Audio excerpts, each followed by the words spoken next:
अहमदनगर जिल्हा नेहमीच देशाला आणि राज्याला वेगळी दिशा देण्याचं काम करतो. याआधी अण्णा हजारे असतील किंवा पोपटराव पवार असतील, देशात वेगळी दिशा देण्याचं काम त्यांनी केलंय आणि इतिहासातील पहिला शेतकऱ्यांचा संपही हा नगर जिल्ह्यातील शेतकऱ्यांनीच केलाय. या संपाला आता हळूहळू राज्यातून प्रतिसाद मिळत असून नगर जिल्ह्यात मात्र तीव्र स्वरूपाचा संप दिसून येतोय. अनेक गावांमध्ये शेतकरी रस्त्यावर उतरून संपामध्ये सहभागी होताना दिसताय, तर नगर दौंड मार्गावरील बांबुर्डी बेंद या गावात शेतकऱ्यांनी रास्ता रोको आंदोलन केलं असून अनेक किलोमीटरपर्यंत वाहनांच्या रांगा लागल्या होत्या.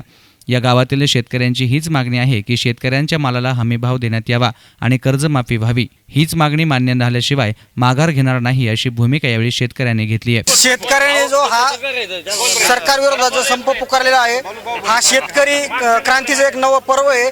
शेतकऱ्याला जर योग्य न्याय मिळाला नाही, हमी भाव बाजार भाव जर भेटला नाही, तर भाजप सरकारला शेतकरी ताकद दाखवून देतील. ह्या वाण्या बामण्याला शेतकऱ्याची किंमत नाही. सगळं हे सरकार हे दानवे आणि जानव्यांचं आहे. यांना गाजरा मुळाची अजिबात किंमत नाही. भाजप सरकारला शेतकरी त्यांची स्वतःची जागा दाखवून देतील. शेतकरी संघटना याच्यानंतर आणखी आक्रमक संप पुकारेल. वेळ आली तर सशस्त्र आंदोलन सुद्धा आम्ही शेतकरी उभारणार आहोत. याची काळजी सरकारने योग्य पद्धतीने घ्यावी अशी आमची विनंती आहे. News reporter Sushil Thorat, SN media, Ahmednagar.